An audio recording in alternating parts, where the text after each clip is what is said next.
Inside Iceworm, America's secret nuclear city built under Greenland. The storm hit like a train. Lights shuddered along a buried hallway, snow sifting from the ceiling as the ice groaned. A reactor alarm chirped.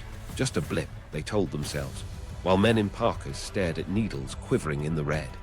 Over their heads, 1,000,000 tons of Greenland pressed down, inch by inch. They didn't know the ice was moving faster than the plan. Here's the secret. That hum came from a nuclear heart powering a city carved under snow, cover for a scheme to hide hundreds of missiles aimed at the USSR. To understand the gamble, step beneath the snow. Why Greenland mattered, strategy and geography. Start with a globe. Trace a line from the American heartland to Moscow, then pivot it through the Arctic. That curve is shorter than any route skirting temperate latitudes. In the early Cold War, those great circle arcs weren't just math, they were targeting logic. The polar cap was the shortest highway for bombers and later ballistic missiles. If a fight came, it would likely cross Greenland's sky. That's why Thule Air Base sat like a steel outpost on Greenland's northwest coast. It wasn't just a runway, it was a hinge in a continental warning system.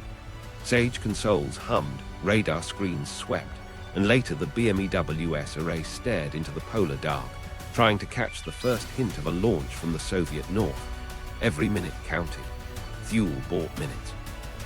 Meanwhile, the Army Corps of Engineers watched the ice sheet and saw something else. Space. Not open land, but cover. 100,000 square miles of white, where a city could hide from satellites that didn't yet exist. If the first strike was the nightmare, dispersion and concealment were the antidotes. Bury your assets, spread them out, keep them moving. On the ice, you could disappear in plain sight. There was a turf war under all this. The Air Force had bombers and would soon have intercontinental missiles in hardened silos. The Navy was chasing a submarine that could vanish under the sea with missiles ready. The Army wanted a piece of the strategic pie, land-based missiles, but different. Not fixed silos that could be plotted and targeted. A web under ice, always shifting, always out of sight. If it worked, it would be a second land-based deterrent that didn't sit still. But the map had politics etched into it. Denmark controlled Greenland. A 1951 defense agreement let the United States operate bases, but nuclear weapons were a red line in Danish politics, at least publicly. The government in Copenhagen balanced alliance obligations with a population that leaned nuclear-verse and remembered colonial hierarchies keenly. So the paperwork and the briefings used careful words. Research camp, polar construction studies, logistics trials. Enough to keep doors open and tempers manageable, not enough to start a parliamentary firestorm.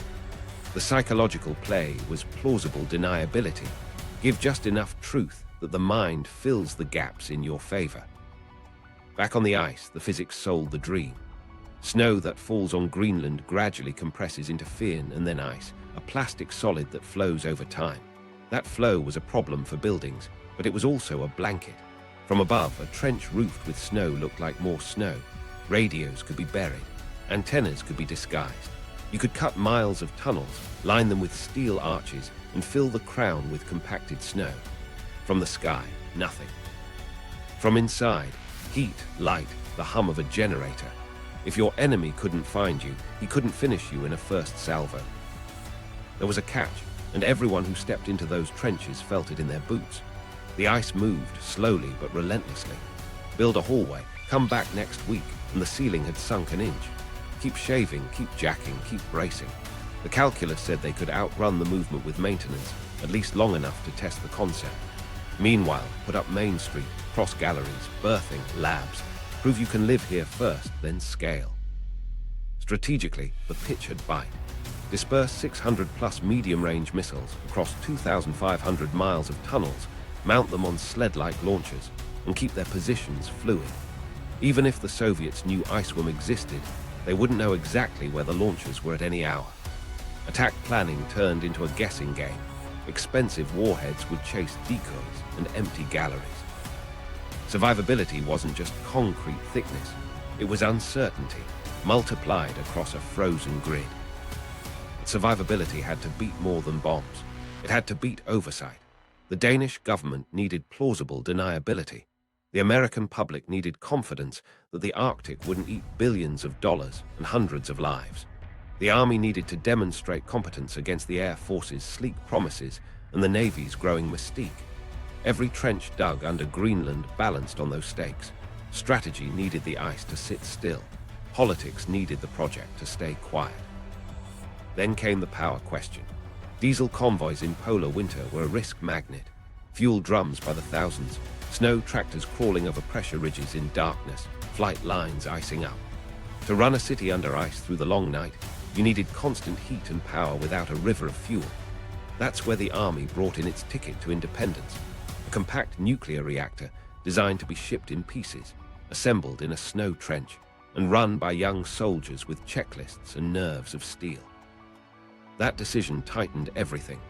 A reactor meant you could heat the galleries, pump water, light the labs, keep air moving. It also raised the stakes. A failure wouldn't just be a cold camp. It would be a nuclear headache entombed under a glacier. The trade-off was stark. Freedom from diesel at the price of complexity, and secrecy amplified. So the outline took shape. A research camp on the surface, a buried city beneath, and a plan folded into code names and compartmentalized memos. While BMEWS watched for missiles overhead, a different bet took root under the snow, a belief that nature could be managed long enough to build an invisible fortress. They'd find out soon how much the ice would allow. PM2A, a reactor inside a glacier. They shipped a nuclear plant to the Arctic in wooden crates. Stenciled numbers, grease pencil marks, rigging diagrams stuffed in plastic sleeves. The PM2A came apart like furniture you could bolt together in a place with no roads, pressure vessel, control rods, steam generators, pumps, shielding blocks, all sized to fit on sleds and into trenches. The Army called it portable, which mostly meant you could move it if you had patience, a snow miller, and a lot of hands that didn't mind minus 30 degrees F air biting through gloves. They cut the reactor by the same way they cut the city. A trench, steel arches, snow packed overhead. The reactor hall wasn't grand. It was a white cylinder of breath fog and damp wool, with a crane rail welded to steel ribs so they could lift heavy pieces without loading the drifting ceiling. The shielding solution said everything about the place. Layers of steel and lead where it mattered, plus thick snow berms, because snow is cheap and dense enough to swallow neutrons if you give it depth. In Greenland, shielding grew on the ground. Diesel could have powered Camp Century, but the math punished you. Fuel was weight. Weight was convoys, flights, risk, and cost that never ended. A compact reactor gave them continuous power through the polar night. Lights steady, heaters humming, water unfrozen, labs alive. One core, loaded once, replaced thousands of drums clawed over blue ice by tired drivers and tracked machines. That was the promise. Operating culture formed around checklists and timing. Young operators, 20s, some barely older than the machines, memorized ranges and rhythms. The control console didn't look like a sci-fi movie. It was painted metal, toggle switches, analog needles, and a handset strung on a curled cord. You slid control rods inch by inch, watched the reactor climb to power, felt the place warm like a living body. The soundscape was pumps, valves, fans, and the low bass note of a generator that never slept. Daily life wrapped around the core. Showers worked. The galley baked bread. Medical did procedures without fingers going numb. The reactor's waste heat-fed air loops that kept ice from hoarfrosting every surface. Men joked that the only palm tree in Greenland was the hot water pipe that ran down Main Street. Under fluorescent glow, a nuclear heart turned a cave of winter into something like a town. But the liabilities weren't shy. Coolant had to move heat somewhere, and somewhere was a tangle of exchangers, pipes, and airflows that pushed warmth into the galleries and out to the surface. The ice didn't like heat. It sagged faster where things ran warm. Thermal gradients warped the structure they were trying to preserve. Every joule you dumped made the camp livable, and the tunnels a little more alive.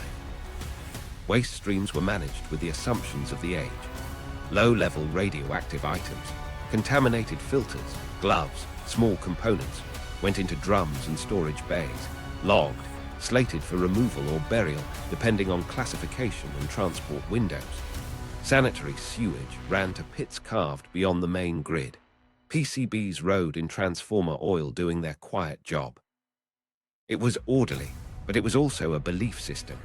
The ice would hold, the records would be enough. The future would be someone else's problem or no one's problem at all. Emergency procedures existed on paper and in drills. Loss of coolant, scram the core, isolate, switch to backups, fire in a tunnel, vent, compartmentalize, fight it with foam while you count minutes before smoke makes turns lethal. Reactor entombment was the nightmare line in the manual. If the roof failed over the bay, you could be sealing a hot machine in a slowly crushing sarcophagus. Evacuation routes were mapped like veins. People slept with parkas by the door. Stress lived in muscle memory. Heart rate spikes at alarms, micro startle at every ceiling creak, hypervigilance that never fully switched off. Here's where the environment messed with doctrine. Pressure vessels like stable geometry. Glaciers don't care. The structure crept. The team measured clearances between shielding blocks and arch ribs and logged them like a heartbeat. Snow that settled a little each week moved cables a little each week. None of it was catastrophic on day one, but engineering margin got eaten the way winter eats daylight, gradually, then completely.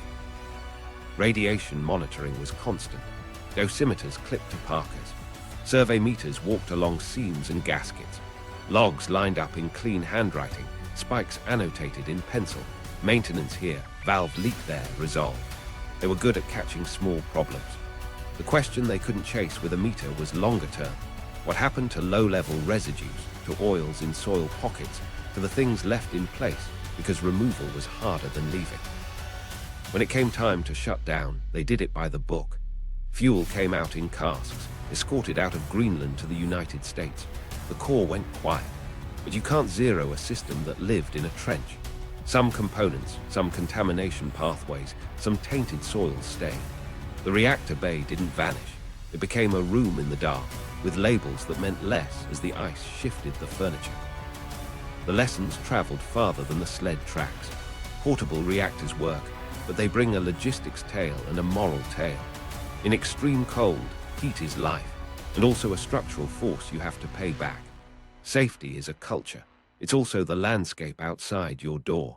And every barrel you leave under a glacier is a decision aging in place, waiting for a warmer day. How to build a city in ice. They started by cutting the snow itself.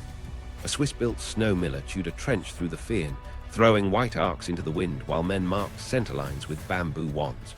The trench walls were clean and vertical for a day, maybe two. Then the crew set ribs, prefab steel arches dropped in sequence, bolted fast, before the walls sagged. Over the ribs, they laid corrugated sheet and timbers, then backfilled with compacted snow until the roof vanished under the surface again. From above, nothing. From below, a hallway. Main Street came first. Think of it as a spine. A long, straight gallery tall enough for tracked vehicles to crawl through, wide enough for sleds, lined with conduit and pipe. Off Main Street, cross galleries branched like ribs. Each got a purpose. Berthing modules with bunks stacked tight. A mess with hot plates and a coffee urn that never slept. Labs with benches scarred by drills and core saws. A tiny hospital bay with a curtained cot and a cabinet of frozen gauze. A chapel with a simple cross and a metal folding chair that had seen better days. A barbershop that ran on gossip as much as clippers. The logistics ballet never stopped. Sled trains hauled crates from the airstrip across wind-scoured snow to the entrance ramps. Weasels and snowcats plodded in low gear, treads clicking, exhausts feathering grey in the cold. Pallets slid down runners to the floors below, where forklifts with studded tires nudged them into place. Every nut, every bolt, every can of beans had a routing car. Flights out of fuel set the cadence, where the mister beat and the whole score went dissonant. A storm swallowed a shipment once, and for a week dinner was powdered eggs in new combinations. Inside, the place took on the rhythms of a town.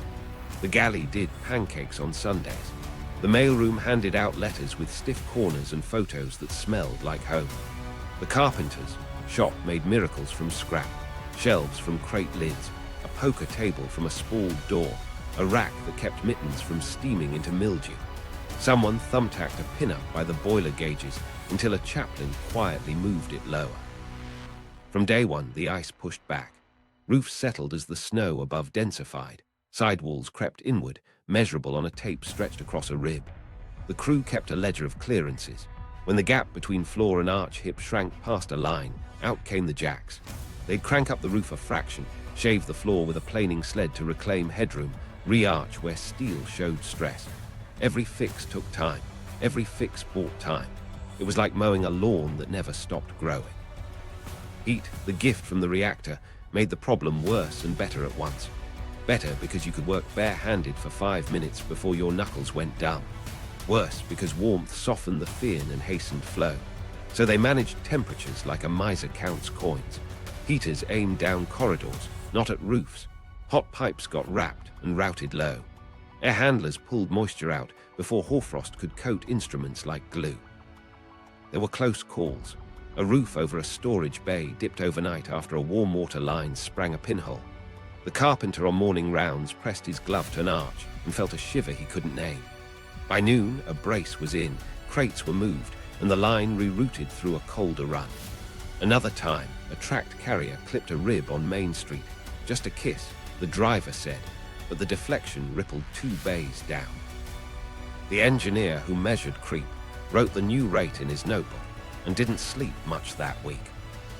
Micro-stories stitched the days. The medic thawed a vial in his armpit because the incubator sulked. The cook burned a batch of bread and apologized with cinnamon sugar on the next one. A letter arrived with a newborn's footprint stamped in blue ink. The father held it flat on a bunk and cried into his sleeve. Someone built a tiny library from 5 paperbacks and a manual on diesel injectors. It stayed busy anyway. What nobody outside the tunnel saw was the maintenance grind. Every arch had a personality. This one squeaked, that one drank shims, the next one sulked when the barometer fell. They kept a rolling schedule.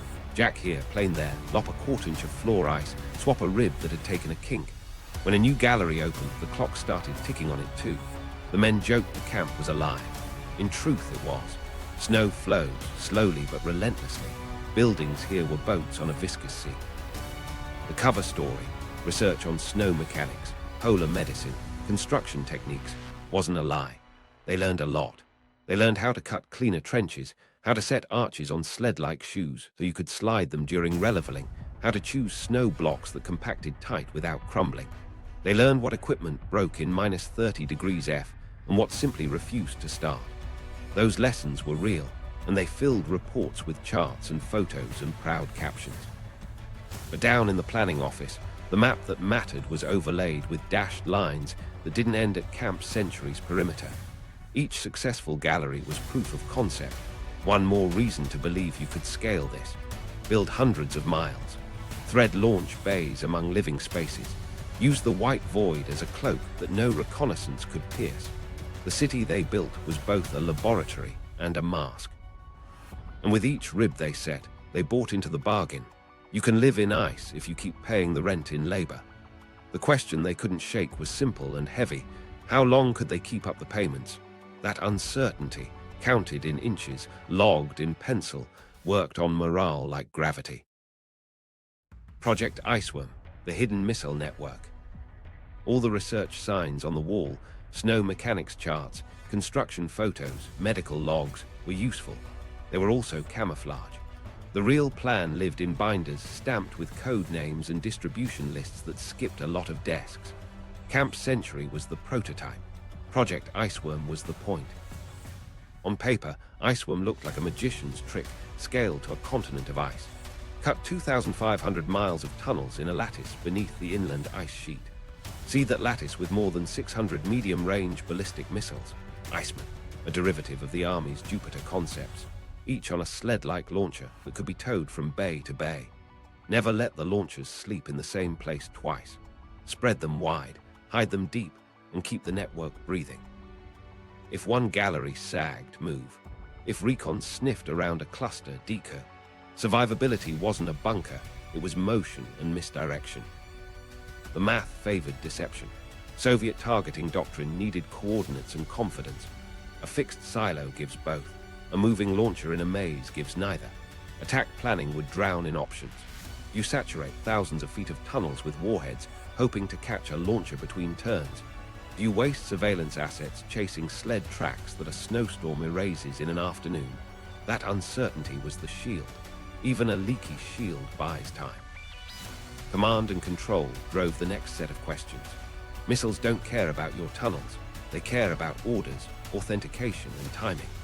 The plan called for buried communications trunks, hardened switching nodes, antennas poking through snow in places that looked like wind-carved hummocks. Crews would live in habitable galleries near clusters of launch bays, drilling checklists and practicing tow-and setup cycles by the clock. Alert orders would thread through cables and repeaters. Launch commands would be authenticated by men who slept with code cards under their pillows. None of that mattered if the engineering couldn't hold 20 years. That was the requirement, a basing scheme viable for 2 decades. The test galleries already told a quieter truth. The ice moved. Drift closure rates weren't constant. They accelerated where heat pools formed and where the ice fabric ran dirty with past storms. Steel arches were tough, but steel fatigues. Maintenance crews could jack and shave, but manpower scales badly when your lattice grows to the size of a small country. The question inside the engineering teams was, can we build it? It was, can we keep it open long enough to matter? Meanwhile, the political layer stayed thin by design. Denmark's government had a public nuclear-averse posture and a private appreciation for American security guarantees. The 1951 agreement allowed bases, not necessarily nuclear weapons, so the language stayed careful. Research, polar engineering studies, logistics trials. Iceworm's documents sat in compartments that never crossed Copenhagen's desks. Plausible deniability is a house of cards. It stands until a gust. The cognitive dissonance, ally and secret at once, strained trust like a wire. There were gusts. Journalists poked at Arctic secrets. Parliamentarians asked pointed questions. Diplomats wrote cables that read like translations of a shrug. In Washington, planners argued that disclosure would kill the option before its merits were tested. In Copenhagen, officials balanced alliance against politics and watched the horizon for fallout they couldn't contain. The line in the snow was simple. If nuclear weapons touched Danish soil, they needed to know and be able to say they didn't. Inside the project, they prototyped the pieces. A pilot grid of straight drifts linked by right-angle turns. A mock launch bay with floor rails and blast deflectors shaped into snow. A towing routine. Hook the launcher, pull it 2 galleries over, decouple, erect, connect umbilicals, run a dry counter. Time the whole thing with a wristwatch that fogged when you breathed on it. Every step taught a lesson. Every lesson wrote a caveat in the margin. Mobility sounded clean in briefings. In tunnels, it was messy. Turning a missile in a snow-lined elbow joint isn't like turning a truck on asphalt. Radar matter. Clearances vanish. A kink in a rib takes an inch from headroom, and now you've got to deflate tires or shave the floor. Snow sheds from the roof, clogs a latch, freezes a cable. One launch cycle in a comfortable test bay looks fine. The 100th, after a month of storms, looks different. The solution set got creative. Lay out bypass loops so a jam in one corner doesn't lock a whole sector. Build extra bays not for missiles, but for deception. False doors, warm spots that look active to a thermal eye, dummy umbilicals that hum just enough to tease a microphone. Seed the grid with decoy tracks. Train crews to move in patterns that don't look like patterns. The ice could be a trap. It could also be a stage for misdirection. And yet the tension never left the room. 20 years is a long time for a structure that sags every week. 20 years is forever in politics. The army pressed on, partly because that's what organizations do when the next memo depends on the last memo, and partly because some of it worked. The tunnels existed. The launcher sled rolled. The timers clicked. The maps filled with lines that felt like confidence. What nobody knew at the time was how quickly that confidence would collide with 2 forces, ice that wouldn't slow down, and a missile age that was about to leave the tunnels behind. Iceworm looked elegant at a drafting table. It looked fragile under a roof that needed jacks to see next month. The camp kept breathing. The idea kept breathing. But the grid on the wall would soon meet realities that punched through steel and secrecy alike. When ice moves, physics versus plans. Snow looks solid. It is. Layer by layer, flakes fuse into fear and then ice. a plastic solid that creeps under its own weight. Engineers at Camp Century learned to talk about it like a slow liquid. It flowed downhill from the ice sheet's summit toward the coast, dragging tunnels along with it, reshaping every straight line they drew. What mattered wasn't just weight, it was time. Give ice weeks, it settles. Give it months, it shifts. Give it years, it swallows. They measured that motion with the care of doctors. Gauge pins pressed into sidewalls. Steel tapes stretched across galleries to track narrowing span. Plumb bobs ticked against floor marks to catch a roof drifting sideways by a quarter inch. Numbers went into notebooks. Roof loss here, floor heave there, sidewalls squeeze every place. The pattern was simple and brutal. The camp was shrinking. Not evenly, not predictably, but relentlessly. Creep had personalities. Where warmth pooled from a pipe chase, the roof moved faster. Where a gallery crossed snow with a weak stratigraphy, layers of wind slab and hoar, arches took a kink sooner. Heat was both lifeline and accelerant. Air at 20 below kept roofs stiff. Air at 20 above let them relax just enough to sag. The very systems that made the city livable wrote a quiet sentence over every room. You will require more work tomorrow. So the maintenance treadmill never stopped. Crews jacked roofs in fractions of inches, shimmed arches with steel plates, shaved floors with a planing sled to claw back headroom. They slid entire ribs on sled-like shoes to replumb a gallery that had drifted out of square. A log on the wall tracked, clearance dead. The inches each drift had lost to time. When a line hit a red mark, tools came out. That line hit red a lot. Meanwhile, floors rose, not because the ice was growing, but because the walls squeezed in and pushed material upward. A floor that felt flat in January felt like a frozen swell in March. Vehicles began to bottom out in low spots. They cut channels, then cut them again. Snow didn't care. It flowed back like memory foam. They ran test drifts for Iceworm's future lattice, a straight, cold gallery with minimized heat loads, an intentionally warm one to simulate occupied space, a curved link to mimic junctions, and watch them close at different rates. The cold, straight drift lasted longest. The curve pinched sooner.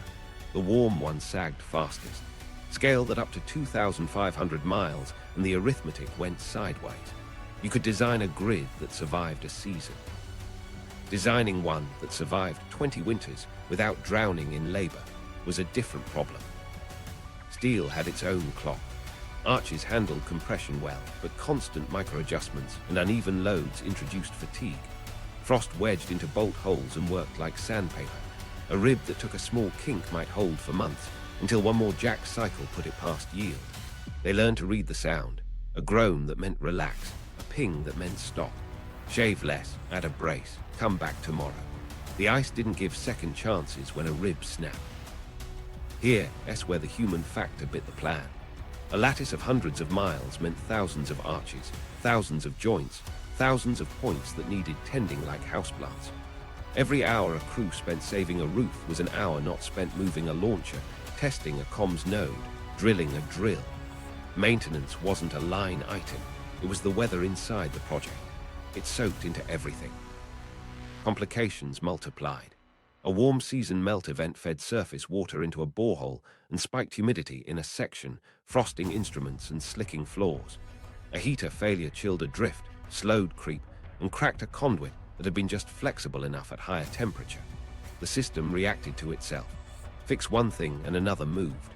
The map on the wall, the elegant lattice, started to look like a garden that needed pruning every day to stay alive. They tried design patches. Thermal zoning kept launch drifts as cold as possible and shunted heat toward living spaces. Flexible utility loops gave pipes room to move. Sliding anchors let arches reposition without tearing. All of it helped. None of it changed the core truth. The ice was the landlord, and the rent always went up. In parallel, the physics team wrote rates on a chalkboard, millimeters per day, centimeters per month. They plotted extrapolations to the 20-year requirement. Even optimistic assumptions broke trust by year 5, unless you loaded the plan with more people and more machines. You could brute force the first 100 miles. The next 2,000 would bankrupt the calendar. Trial galleries for the missile bays delivered the hardest lesson. A launcher fit on Monday.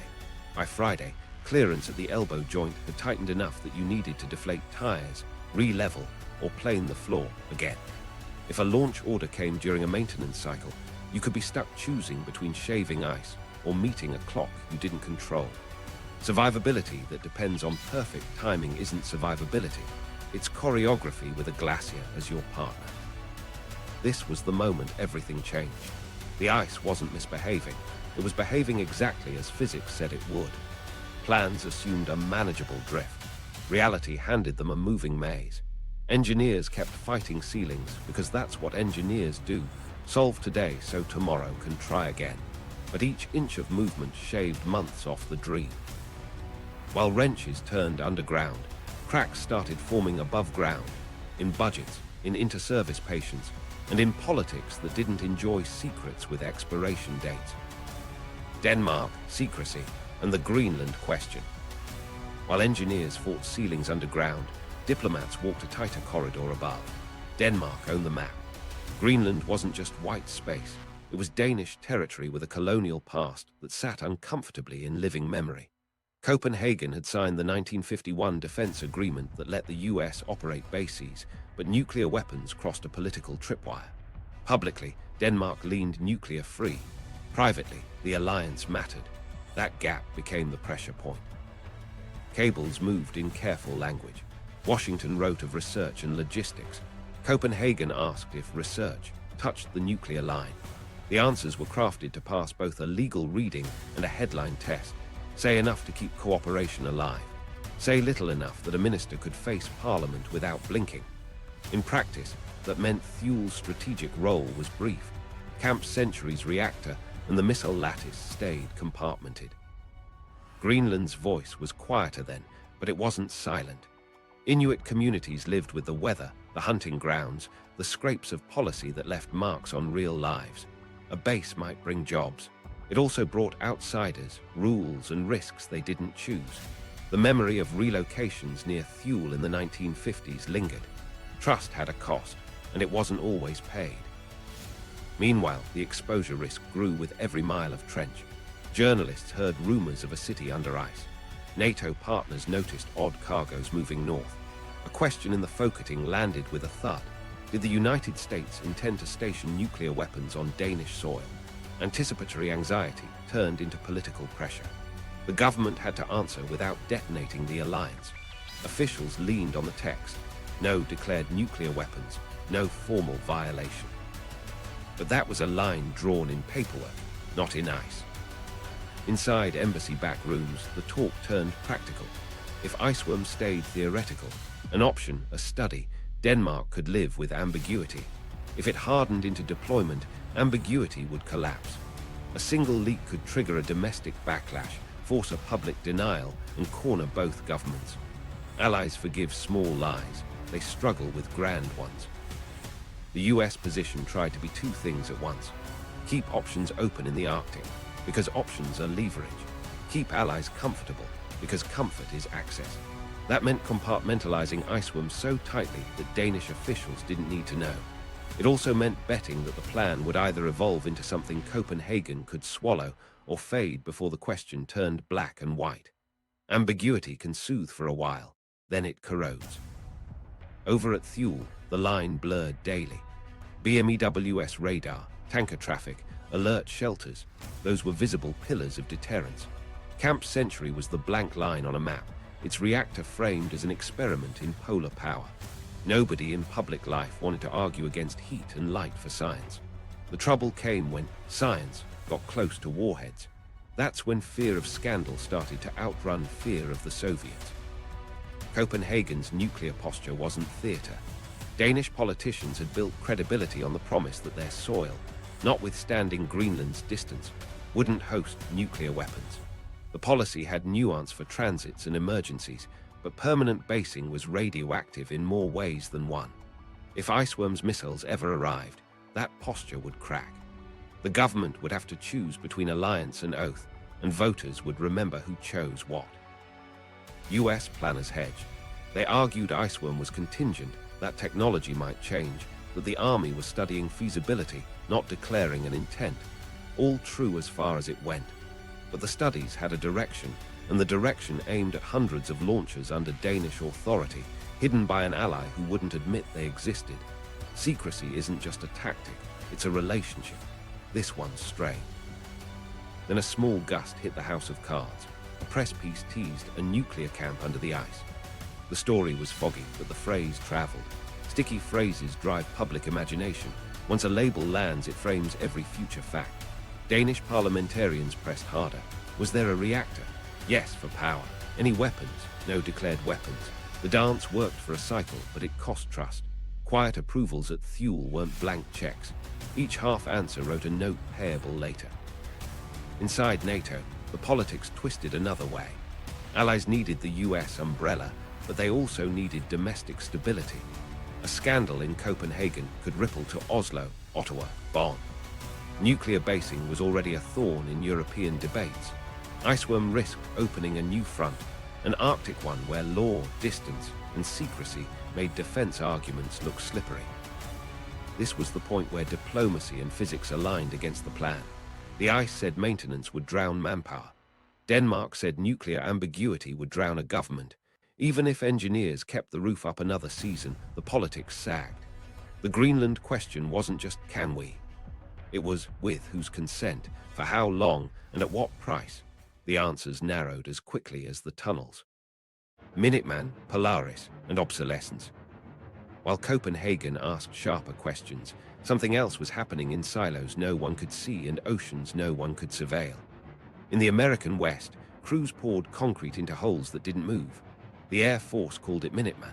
Solid fuel, no fueling trucks, no countdown drama. You lifted a silo door, sent a command through buried cable, and a missile leapt from a farm field that looked like any other. Cold, simple, fast. Minuteman changed the math. Hardness, not hiding. A silo could take a hit if it wasn't direct, and there were many silos. Planners talked about assured retaliation and stopped whispering when they said it. Certainty beats suspense when you're selling safety to a nation. With hundreds of dispersed sites tied into hardened command lines, an enemy couldn't erase them all in one sweep. The promise Iceworm was selling, survivability through dispersion, was suddenly available without jacks, snow planers, or roofs that sagged by the week. Out at sea, the Navy rolled out a different kind of quiet. Polaris submarines slipped under grey water with tubes full of missiles that didn't care about weather or borders. True mobility, real concealment. The ocean was their tunnel, and it didn't need arch ribs or a maintenance ledger on the wall. A sub could patrol for months and surface only to swap crews and supplies. In a world of satellites and spies, a steel cylinder in the North Atlantic was harder to pin down than a sled track under wind-blown snow. Here's where it gets blunt. Each new Minuteman wing that went operational, each submarine that took its first patrol, shaved Iceworm's value. The Army's pitch, we can disperse and hide on land better than silos, had to answer a new question. Better by how much, and at what cost? When a budget officer can point to silos that already work and subs that already sail, it's hard to claim you need 2,500 miles of tunnels to get the same deterrence for more money and more risk. The inter-service rivalry tightened. The Air Force owned the land leg now, and it was a sleek machine. Crews in underground capsules, instant readiness, maintenance that dealt with bolts and seals, not snow and creep. The Navy owned the mobility story outright. The Army's strategic missile role shrank to the margins, its biggest bets pushed toward theater systems and air defense. Iceworm, once pitched as a second land-based deterrent, began to look like a redundancy with a logistics hangover. Inside the Pentagon, memos got cooler by degrees. Reassess Arctic basing. Align resources with proven systems. It wasn't a dramatic cancellation, it was triage. You fund what wins you the war on paper first. Loss aversion kicked in. Why risk a brittle glacier scheme when silos and subs already ensured survival? A silo field sits still and works. A submarine disappears and works. A glacier city sags and asks for more men with jacks. The cost curve spoke a language even champions of bold ideas had to understand. Technically, the new era cut deeper. Minuteman's solid fuel simplified operations so much that the nightmare scenarios, caught during fueling, caught during movement, fell away. You couldn't trap a silo in a maintenance cycle the way you could trap a launcher in a narrow elbow joint while a ceiling creaked overhead. Polaris erased the map problem altogether. No ally soil, no parliamentary explanations, no deniability games. Just a boat that went where it pleased, carrying city killers in quiet tubes. Strategists started using a phrase that felt like a eulogy: opportunity cost. Every dollar into tunnels was a dollar not poured into silo hardness, command redundancy, or sub-production. Every officer sent to measure drift was one not training crews to sit underground through a long alert. In war colleges and staff meetings, the Arctic web slid from promising to interesting to legacy curiosity. At Camp Century, the shift landed like a change in weather nobody announced. The science banners stayed up. The reactor-powered showers and labs. Reports on snow mechanics grew thicker, but the maps with dashed lines stopped proliferating. Iceworm was quietly shelved, first in language, contingency, concept, study, and then in budgets that simply looked elsewhere. The camp kept breathing because research was a word everyone could defend. If you stood on Main Street then, you'd still hear the steady hum and the squeak of a jack turning against a rib. You'd still see the carpenter fitting a brace and the medic logging a case of frostnip. The work was real, the pride was real, but the future had shifted offshore and inland.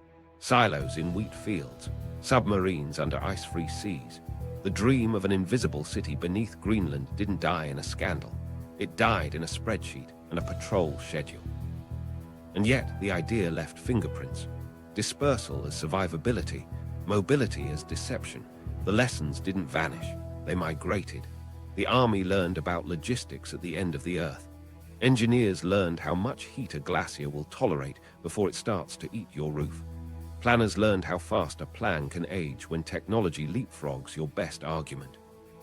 By the time the last big memo slid into a file, the deterrent had moved, and the tunnels were becoming a story about people living inside a plan that had already passed them by. Life inside the ice. By midwinter, the camp felt like a long hallway with seasons stitched to the walls. Morning started in the chow line, powdered eggs, bacon when the shipments cooperated, coffee thick enough to stand a spoon. Voices bounced off corrugated steel, jokes circling the same three topics: weather, mail, and a heater that owed everyone an apology. Sunday had a hush to it. Pancakes, a chapel service with breath fogging in the beam of a bare bulb, then a walk down Main Street that sounded like boots chewing snow on a frozen dock. The routine tamed anxiety. Predictability was the only luxury. Work carved the day into tidy slices. The snow lab rasped at Fian cores, counting years in bands as thin as a thumbnail. A graduate student on temporary duty taught the crew to read wind storms in layers like paragraphs. In the medical bay, the medic logged cases of frostnip and the occasional foolishness. Gloves off too long, a wrench kissed bare-handed. Construction guys treated the tunnels like a patient. Rates, symptoms, interventions, follow-ups. Someone was always listening to the ribs. The reactor's hum gave everything a baseline. It made the shower block a small miracle. Hot water fogged mirrors, condensed on razors, and erased the outside for 10 minutes that everyone tried to stretch to 12. The cook coaxed yeast to rise against common sense, the smell of bread slipping out under doors and making men think of kitchens that didn't vibrate with fans. It felt wrong to step from that warmth into the long blue of the main drift, but you always did. Nights stretched without edges. In the polar dark, time lost its tether. They made rituals to anchor it. A poker game at the same table every Wednesday. A movie night with a projector that ate film if you breathed on it wrong. Letters opened slowly, photos passed hand to hand until the ink softened with fingerprints. One guy built a calendar from ration box cardboard and pushed a tack forward each morning, not for the day count, but for the motion. Crisis had its own rhythm. Power dips arrived like skipped heartbeats. Lights blink, a second of radio quiet, the hum returning with a stubborn cough. Everyone stopped talking when the needles twitched, then resumed with a laugh that said we're fine. That laugh was a coping mechanism, a group reset that bled off fear. A near collapse once started as a noise, soft like a sigh, followed by a sprinkling of snow from the seam where two panels met. The engineer on rounds called it in calm as a weatherman. Within minutes, Braces grew like ribs inside ribs, crates slid out of harm's way, and a heater that had been generous got throttled back to a sulk. They slept light that night. Heater failures had a sense of humor. At 3 a.m., a unit in the far gallery chose quit. Frost traced the edge of a bunk like lace, and the guy assigned to that section made coffee with hands that couldn't feel the cup, swore like a poet, then coaxed the burner back to life with a wire twist and a prayer he didn't believe in. By dawn, his breath didn't smoke in the beam anymore. He logged the fix and wrote, "Watch this one," like a note to himself in the future. Learned helplessness never took. Agency came from fixing one small thing. Coping looked like tinkering. Someone built a lamp from a broken gauge and a spare bulb, the light warmer than it had any right to be. The barber became a therapist with clippers, passing the comb through hair and silence. Gallows humor hung on the walls. A sign over the planing sled read, "Snow Removal Department, Est, Forever." A thermometer permanently pegged at -30 got a smiley face taped over it. The letters mattered most. A newborn's footprint in blue ink, a recipe card with a note that said, "Use more sugar up there, it's colder." Bad news folded in quarters, opened in a quiet corner behind the radio shack. No one asked. Someone always brewed coffee. Pride and doubt lived in the same bunkroom. They were doing a thing the world didn't believe in a place the world barely imagined. They also felt the floor under their boots, the slow motion of a roof that needed them every day just to stay itself. On the last rotation for some, the rituals turned careful. Tools wiped clean, labels straightened, a final walk down Main Street counting ribs like mile markers. They paused at the reactor door, listened to the hum, and then at the chapel where the folding chair had a new dent. When they stepped onto the surface, the wind hit like a hand. Behind them, the city kept breathing without them. Ahead, a plane, a different kind of noise, and a world where floors didn't rise at night. What they left under the ice. When they shut doors and walked away, they didn't take everything. Some things couldn't leave easily. Some things were judged safe enough to stay in the dark. The ledger of what remained wasn't a single list. It was scattered across reports, shipping manifests, and memories that blurred in the cold. Start with the simple and the messy. Sewage pits carved beyond the main grid, frozen when they were used and forgotten when they were. Sanitary waste sounds humble until you remember it carries chemicals from cleaners, metals from pipes, and the bacteria of a small town. Nearby sat landfills dug in shallow bays for general trash, packing materials, broken pallets, food waste, layered under snow like archaeology with a short attention span. Then there were the oils. PCBs rode inside transformer and capacitor fluids because that's what industry used then, stable, reliable, and stubborn in the environment. They did their job without complaint. When equipment came home, fluids often did too, but not every drop left. Residuals in lines, films in sumps, a drum or two listed empty that still clung to a gallon. In the 1960s, that didn't read like a crisis. It reads differently now. Low-level radioactive materials were handled under Army doctrine. Contaminated gloves, filters, wipes, small hardware, bagged, drummed, logged. Plenty of it shipped out with the fuel when the reactor went quiet. Some stayed staged in storage alcoves awaiting transport that never got scheduled or got misplaced in the churn of drawdown. Low-level is a technical term. It still means, watch this. Add in soils beneath work areas that caught drips from maintenance, and you have pathways, not headlines, routes by which residues move if the medium moves. Fuel traces lived in more places than one. Diesel from the years when generators ran before nuclear and after nuclear during downtime. Spills frozen, scraped, spread thin. A fuel bladder patched and repatched. A hose that wept at a coupling and left a stain the color of tea. Write that hundreds of times across seasons, and you get a pattern that won't shout until it melts. Inventory gaps complicate the picture. Some records are crisp, the shipment dates for hot fuel casks, the serial numbers on reactor tools. Others blur at the edges. Container types listed by brand, not by material. Locations described as East storage when East shifts as the map does. A crate marked filters, spent with no weight recorded. None of it suggests malice. It suggests a camp that was busy, then busier, then done. The assumption threaded through it all was honest for the time. The ice would keep it. Cold locks chemistry. Snow buries the past the way sand does in deserts. In the 1960s, climate was a background, not a plot point. When planners wrote entombed, they meant forever in a human sense. They weren't forecasting a world where melt seasons lengthened and surface water ran like blue veins across white fields. Ethics seeped in around the edges even then. Greenland wasn't empty. Inuit hunters moved through landscapes that didn't need fences to feel like home. A buried drum in a drift 100 kilometers inland felt far from anyone's life, until you consider wind, melt, and time.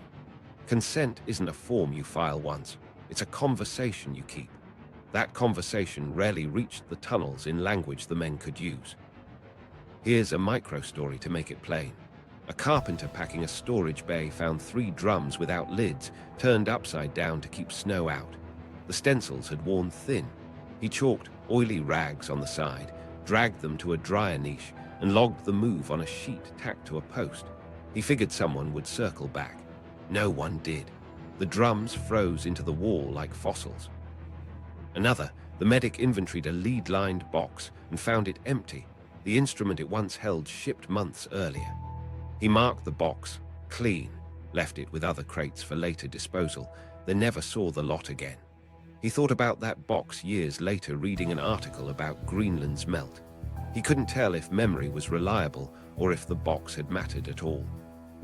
What they left under the ice wasn't a glowing horror. It was a scattering of risks, chemical, radiological, biological, locked in place by cold that everyone trusted to stay. The pieces were small. The implications were large, because a vault isn't a vault if the walls start to move. Responsibility drifted with the snow. The United States built and ran the camp. Denmark held sovereignty. Greenland carried the land and the future cost if anything surfaced where people lived and hunted. Agreements covered bases and flights, not what to do if a warming world turned entombed into exposed. The bill had no address yet. The men who left did what their orders and their era asked. Pack what's hot, ship what's marked, freeze what's left and let the ice keep it. They posed for a photo on the surface with wind tearing at hoods and didn't think they just sealed an IOU. Decades later, that IOU would come out of the snow with a wet edge. The melt, climate change, reopens the vault. For decades the vault slept. Then the weather changed its mind. Greenland's summers stretched, melt seasons lengthened, and blue rivers began cutting across the ice like veins that hadn't been there before. Surface meltwater found cracks, drilled moulins, and plunged downward in pulses that reorganized the ice from the top down. The old assumption, cold forever, lost its footing one warm season at a time. Scientists started mapping ghosts. Radar towed behind snowmobiles sent pulses into the sheet and sketched the outlines of buried structure. Straight lines where nature draws curves, corners where only humans insist on right angles. Not far from Camp Century's grid, instruments read back echoes that looked like galleries frozen in cross-section. New Fearn cores came up with chemical fingerprints, traces that matched fuels and industrial compounds you wouldn't expect far inland. Nothing screamed catastrophe. It whispered, something human is entombed here. By the 199s, Greenland's melt line had marched upslope. In the 200s, it ran farther and lingered longer, pushing seasonal warmth deeper into the Fearn. Surface hydrology changed. Ponds formed and drained in a day. Channels braided and rebraided, carrying heat into places that had never seen liquid water. Each summer's warmth didn't just visit, it carved memories into the sheet that the next summer could find. Then came a study that connected the dots in a way nobody could comfortably ignore. In 2016, a research team led by William Colgan modeled Camp Century's debris field. Wood, steel, fuel residues, PCBs, low-level radioactive remnants, against climate projections. Their question was simple. If melt seasons keep expanding, when does entombed become remobilized? The answer wasn't tomorrow, but it wasn't never. In moderate warming scenarios, meltwater could begin interacting with the camp's wastes within decades to a century, loosening containment and setting up pathways toward the environment. Under higher-end warming, the timeline tightens. The key insight was about pathways. You don't need drums floating to have a problem. You need sustained melt layers that percolate through firn, connect with buried voids, dissolve or transport residues, and then move downslope through internal drainage. PCBs don't vanish in the cold. They persist, bioaccumulate, and travel with fats through food webs. Diesel fractions can mobilize in films. Low-level radioactive contaminants can hitch a ride in fine particulates. The study didn't claim certainty. It mapped risk contours that grow with heat. Greenland, Denmark, and the United States took notice. Tripartite talks began that felt equal parts science brief and legal seminar. Who owns the legacy? The US built and operated the camp. Denmark's sovereignty covers the land. Greenland bears the practical consequences if melt carries contaminants toward ecosystems people rely on. The 1951 agreement didn't imagine this. Neither did the decommissioning memos that said entombed. International law is tidy about bases. It's vague about thawing secrets. Public reaction reframed a Cold War artifact as an environmental hazard with a countdown clock. Headlines boiled nuance into phrases that travel. Nuclear city under the ice. Toxic waste to be released by climate change. Local voices in Greenland pushed the conversation in a direction that mattered. Not just cleanup, but inclusion. Who decides when to act? Who monitors? Who pays? And who lives with the outcome if models slip from later to soon? Technical options each carried their own traps. Retrieval is clean in theory. Go in, map precisely, dig carefully, lift everything out. In practice, the grid has shifted. Records are imperfect, and excavation in moving firn risks making new pathways where none existed. Stabilization sounds safer. Freeze in place, insulate, build barriers to keep melt away. But barriers need maintenance, and we already know how the ice treats structures that need constant attention. Monitored entombment, instrument the site, watch, wait, and trigger action at thresholds. Demands trust in models and money for a watch that never ends. Scientists kept refining the map. Radar resolution improved. Drone surveys stitched high-precision topography. Firn densification models folded in new melt physics. The picture sharpened. Camp centuries remains sit in a zone that used to be safely dry snow every summer. It isn't reliably dry anymore. A few anomalous melt years don't doom the vault. A new normal might. Here's a human moment inside all that modeling. A former camp century medic, now an old man, read the 2016 paper and wrote a letter to a Greenlandic newspaper. He apologized for a box he might have mislabeled 60 years earlier. He wasn't confessing to a crime. He was acknowledging uncertainty, the kind that becomes expensive when ice remembers what you left where. Meanwhile, warming kept its pace. The record melt of 2012 put water on the surface almost across the entire ice sheet for a brief window. Years since have fallen short of that spike, but the baseline climbed. In workshops, you heard a quiet refrain. The risk timeline isn't fixed. It's a slope with bumps. Each warm summer nudges the curve forward. Politically, the question hardened into a choice with no elegant answer. Act early, spend big, and you might excavate a problem that would have stayed buried for decades. Wait, and you risk chasing contaminants after they've started to move. Greenland pushed for agency, an equal seat, not just a consulted party. Denmark tried to square sovereignty with partnership. The US weighed precedent, admit responsibility here, and other Cold War sites stepped forward with their own bills. Back at the coordinates, where a reactor once hummed and walls inched inward, it's quiet. Snow bridges the old entrances. The wind writes the only script on the surface, but instruments a few meters down record warmth that would have surprised the men who stacked crates in those galleries. The vault hasn't opened. The lock has begun to sweat. How PM2A ran, and what could have gone wrong. Running PM2A felt routine when nothing twitched. Startup began with a checklist that lived on a clipboard scarred by coffee rings. Operators verified coolant flow, checked primary loop pressure, and confirmed boron concentration where procedure called for it. Control rods came up in slow increments. Click, pause, watch the needles settle. Neutron flux meters tracked the climb like a steady sunrise. At low power, they held to warm lines, let metal expand. then inched toward rated output, where steam had a clean voice and pumps hit their sweet pitch. Shielding was part textbook, part Greenland. Lead and steel guarded the core. Beyond that, packed snow berms wrapped the bay, because meters of snow swallow stray neutrons and gamma scatter better than most materials you can fly.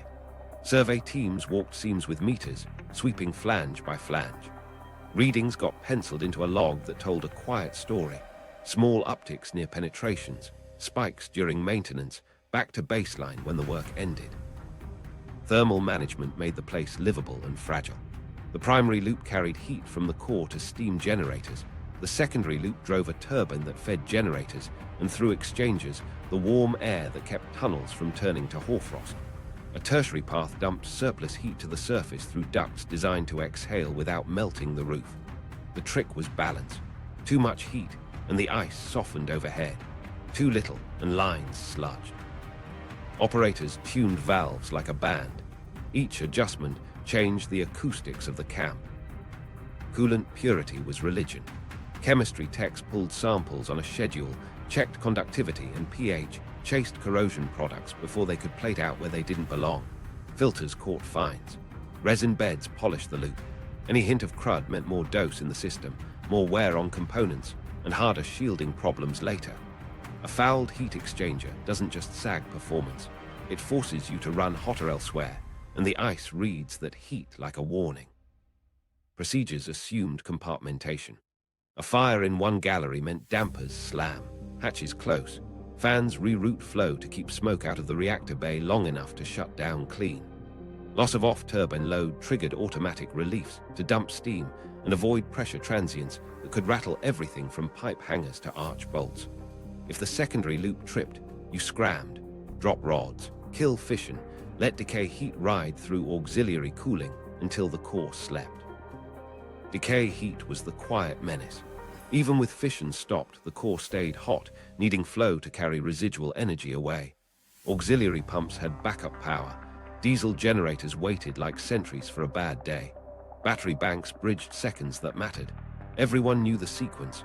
Grid hiccup, turbine coast down, auxiliaries up, stabilize. Practiced enough, it felt boring. That was the goal. Boring keeps you alive. Reactor control lived in simple hardware.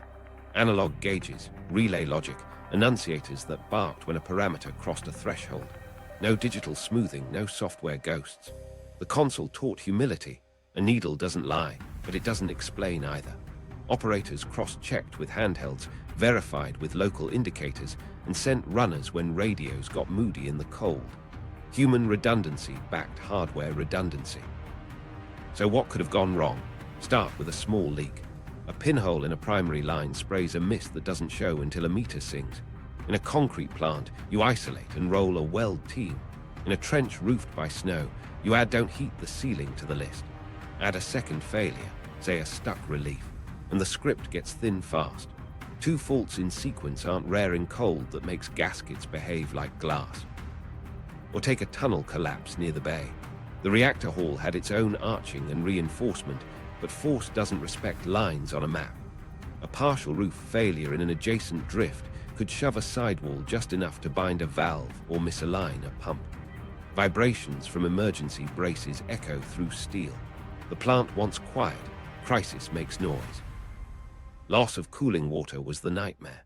Auxiliary systems were stout, but ice punishes moving parts. A pump that didn't turn when asked would turn a routine scram into a race with decay heat. You'd have minutes to reconfigure, to bleed, to improvise heat sinks without inviting warm spots that soften supports. The manual imagined that race. Everyone hoped never to run it. Contamination pathways were subtler. Filters and rags picked up activity and went into drums. A rushed job could leave smear in a corner, oil with a story in a shallow pan. Drain lines that ran colder than spec could plate out isotopes where you didn't expect them. None of this makes headlines. All of it becomes archaeology if left in place. Radiation monitoring caught most blips. Batch doses stayed low by design, short entries, good shielding, distance where you could steal it. Logs show small excursions during maintenance and calibrations. A spike drew a circle on the page, and an investigation that ended with a fix more often than not. The gaps weren't in meters, they were in the future. The logbook assumed the ice stayed a freezer. Decommissioning respected the book. Fuel assemblies came out to casks with all the caution the era knew how to muster. Primary components got surveyed, tagged, wrapped. Some shipped, some stayed inert by classification. Soil under sumps and trenches under drains kept their secrets. A clean reading today says little about a seep finding a path tomorrow if melt ever reaches the depth where a stain once slept. This was the razor's edge. PMA did what it was built to do, deliver heat and power to a place that had neither. It ran inside a living wall that kept score in millimeters and degrees. The operators' competence held risk at bay day by day. The architecture held as long as the ice cooperated. If a cascade had started, a leak into a freeze into a bind into a mist cooled them, entombment could have become more than a word. They got out before the glacier tested that scenario for them. Echoes in modern strategy. The tunnels are gone to silence, but the playbook didn't vanish. Disperse to survive. Move to confuse. Hide in the environment you're fighting. Those ideas migrated from snow to soil to sea, and they still sit on desks with fresh ink. Start with dispersal. It sounds simple. Spread assets so no single strike can blind you. The catch is maintainability. Iceworm taught the cost of keeping 1,000 little problems from becoming one big failure. Modern planners balance that trade every day. Road mobile missiles can vanish into forests and barns, but they need convoys, decoys, fuel, and crews who can disappear without leaving a pattern. Silo fields accept visibility and buy hardness instead. Thick doors, redundant comms, predictable upkeep. Dispersal buys confusion, but it taxes logistics. Hardness buys time, but it fixes targets. Ability still wears a halo in slides, and it still lies when you don't price the tail. Camouflage nets don't conceal fuel receipts. A launcher that moves needs spare parts at the end of the road, and every truck leaves a story in tire marks, infrared signatures, and chatter. Iceworm's planners tried to make movement the shield. The glacier turned movement into maintenance. On land today, the same trap waits. If your survival depends on constant motion, you've built a clock the enemy can read. Meanwhile, the ocean kept the crown. Submarines turned Iceworm's ambition into something cleaner. Mobility without roads, concealment without landlords. You still pay the logistics bill, dockyards, tenders, training cycles, but the sea doesn't sag on you. That's why navies guard their quiet so fiercely. A sub is a moving silo with no postal address. The lesson is blunt. If you want mobility to beat maintenance, pick a medium that carries you rather than one you have to hold up. The Arctic came back into focus anyway. Not for tunnels, but for access. Russia poured money into runways, radars, and coastal air defenses ringing the Northern Sea route. New sea lanes opened where multi-year ice used to sit, shipping seasons stretched, and with it, the temptation to base forces near lanes that matter. NATO took notes. Norway hardened Finnmark. US bombers practiced from Keflavik again. Satellites watched, but so did fishermen, tourists, and 1,000 open cameras that didn't exist when Camp Century breathed. Transparency kills some ideas and saves others. In the 1960s, you could hide a city under snow and hope a minister never asked the right question. Today, a student with a CubeSat can catch a conv. A janitor with a phone can end a program. Secrecy still works for small windows, not for decades. That shifts strategy toward things that can survive scrutiny. Declared basing that allies vote for, or truly stealthy systems that leave no public trace at all. Iceworm sits between those poles, a warning about plans that require both silence and permanence. Then there's power. The SMR revival wants to put compact reactors where grids don't reach, mines, islands, polar stations. The engineering is better now, passive safety, sealed cores, factory builds. The doctrine still echoes Greenland. Heat doesn't just warm people, it reshapes the host. Permafrost slumps, Fearn flows. Waste streams write their own routes unless you manage them like mission objectives. Designers quote new acronyms. Communities hear the old ones and ask who keeps the watch after the ribbon cutting. If you're selling portable, be ready to show the exit plan in writing and the budget to use it. Risk perception is a story. You have to narrate the safety, not just engineer it. Iceworm also sharpened a political law. Allied consent isn't a hurdle, it's a pillar. In an era of leaks, your partner has to be able to stand in Parliament and tell the truth without ending their career. That means less ambiguity, more shared ownership, and consultation that starts before you move cargo. Greenland's seat at today's tables is the correction. Decisions about Arctic projects now loop through Nuuk as well as Copenhagen and Washington, not as courtesy, but as structure. Look at the broader map, and you see the pattern. China tests road mobile launchers and hides them in mountains. The cost shows up in fuel, drills, and satellite passes. Russia disperses warheads across remote bases. The cost shows up in rail cars and winter deaths. The US spreads bomber alert among more ramps. The cost shows up in crews and concrete. Strategy is psychology at scale. Signal, perception, reassurance. Everybody is still arguing with Iceworm's algebra. Survivability versus sustainment, deception versus diligence. So what's the takeaway they write quietly in the margins? Build for physics, budget for boredom, and plan for politics. If the environment carries you, oceans, deep space, you can lean into mobility. If the environment pushes back, ice, jungle, cities, you either harden and declare or shrink and vanish. Anything in between turns movement into maintenance and secrecy into risk. And that moral tale, it never leaves. Every dispersed system sheds scraps, fuel films, trenches, memories. Every small footprint adds up if you plant enough of them. The men under Greenland learned that a little late. Their successors don't get that excuse. The blueprints are on the desk with their rents penciled in. The people who carried the city. You never meet a project. You meet people who decide it's worth getting out of bed in the dark. Start with the engineer who tracked creep. He wore a pencil behind his ear and a notebook in his pocket like armor. Every morning he walked Main Street, tapping ribs with a knuckle, listening for notes only he seemed to hear. He'd kneel, stretch a tape mutter, 2 millimeters in a day, and draw a small arrow in the margins. When a roof sighed, he didn't flinch, he wrote. At night, he copied numbers clean, drew tiny graphs, and sent them to an office that loved charts, but never felt the ceiling dust on its collar. A medic made the place human. He logged frostnip and stubbornness, kept a drawer for letters that needed quiet, and learned which jokes shortened a stitch. He thawed vials against his skin, checked badge doses with the concentration of a locksmith, and knew who was sleeping badly by the way boots hit floorboards at 5 a.m. once. After a near collapse, he set a percolator on the brace cart and poured coffee for the crew who just kept a tunnel from becoming a trench. He called it medicine and didn't bill. The cook anchored morale with a stubborn kind of kindness. He turned powdered eggs into something people asked for by name. He saved cinnamon for bad weeks and hid chocolate bars until storms ended, handing them out like medals. He taped recipes from home to a bulkhead and adjusted them for altitude and attitude. When mail missed a flight, he baked bread that tasted like a place where windows opened. He never said the word home, but he put it on plates. Micro-stories threaded their days. A man dropped his coffee when a radio call said his wife had gone into labor early.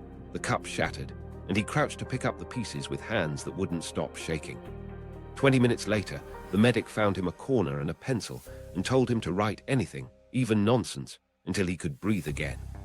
Another night, a carpenter woke to a sound like rain, only it was frost sloughing from a panel seam.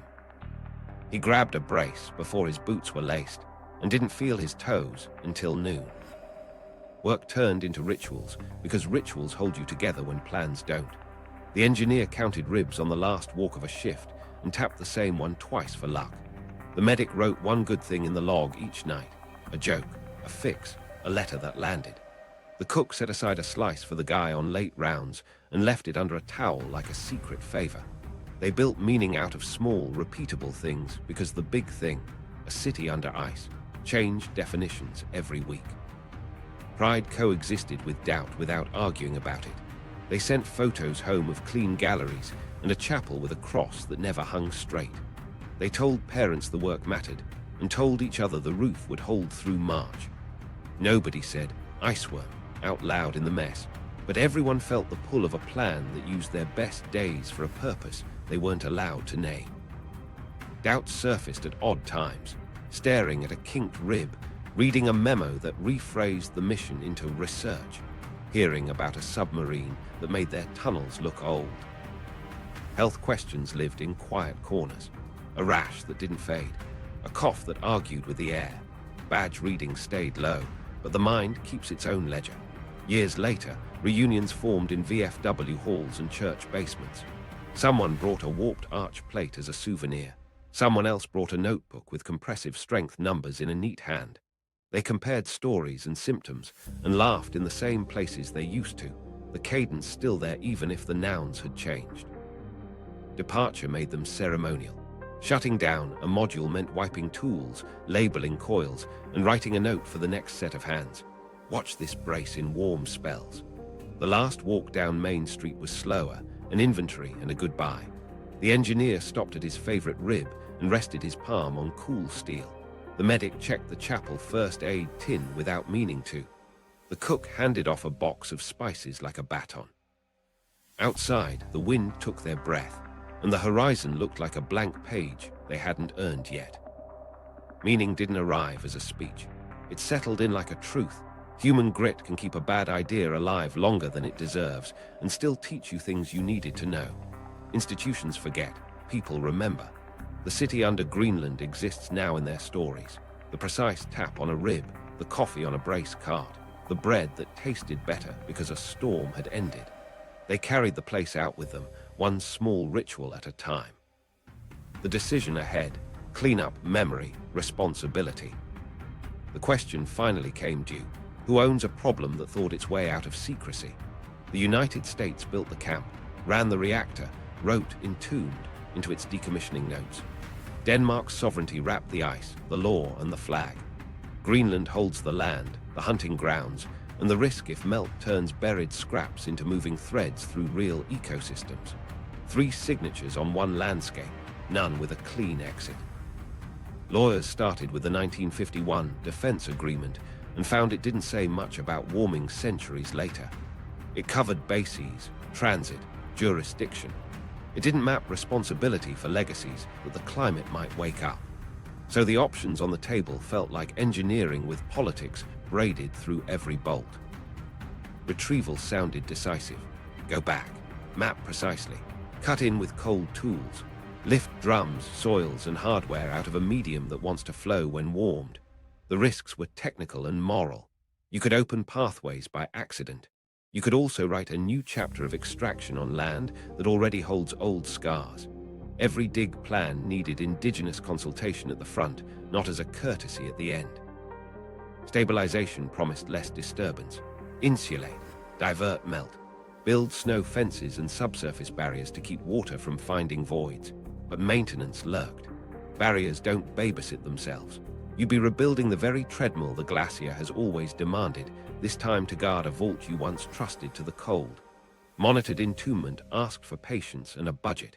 Instrument the site, model the thresholds, agree on triggers for action. That requires trust among partners who learned, the hard way, what ambiguity costs. Greenland's priorities reshaped the conversation. Livelihoods ride on clean ice, clean water, predictable seasons. Sovereignty isn't abstract. It's a seat at the table and a veto when a fix trades one harm for another. Local leaders pressed for capacity, training, equipment, data, in Greenlandic hands, not just updates delivered in English from faraway labs. Memory, too, matters. A cleanup without a story becomes a transaction. People wanted the story, what was built, why it was hidden, what's at stake now, told in schools, museums, and on the land itself. Precedents offered rough guidance. The world has cleaned up radar stations on Arctic coasts, remediated DEW line dumps, dug drums from Alaskan tundra, shared costs across agencies and nations. None of those sites sat under flowing ice, but they did teach a rule. Start early, talk straight, keep measuring, and don't lowball the bill. Burden sharing works best when each party pays for the piece it controlled and agrees, up front, that the meter doesn't stop when headlines fade. There's a risk no spreadsheet catches, narrative creep. It's easy to trust the ice again, to say one more decade of cold will hold, that models err on the cautious side. It's just as easy to overcorrect, dig in haste, spend heavily, and discover you've stirred what would have slept another 50 years. The responsible path sits between. Instrument first. Publish the data. Let Greenland Co. own the monitors and the thresholds. Decide together what action means when a sensor crosses a line. And then there's memory. A marker in the snow would vanish in one storm. A marker in public life lasts. The camp story needs a home in Greenlandic memory and lore, an archive, a curriculum, a plaque in a town where that wind still carries. Responsibility includes telling the truth cleanly, the ingenuity, the blind spots, the waste we left trusting a climate that isn't the same. The bill for secrecy arrived with interest. Paying it means money, yes, but also custody of the story, handed to those who live with its ground. Resolution and meaning. A secret city built to survive a first strike couldn't survive time, politics, and a warming world. If you want the declassified files and the new Arctic power maps this story points to, watch the next episode. Subscribe for untold Cold War blueprints still shaping real choices and real bills today.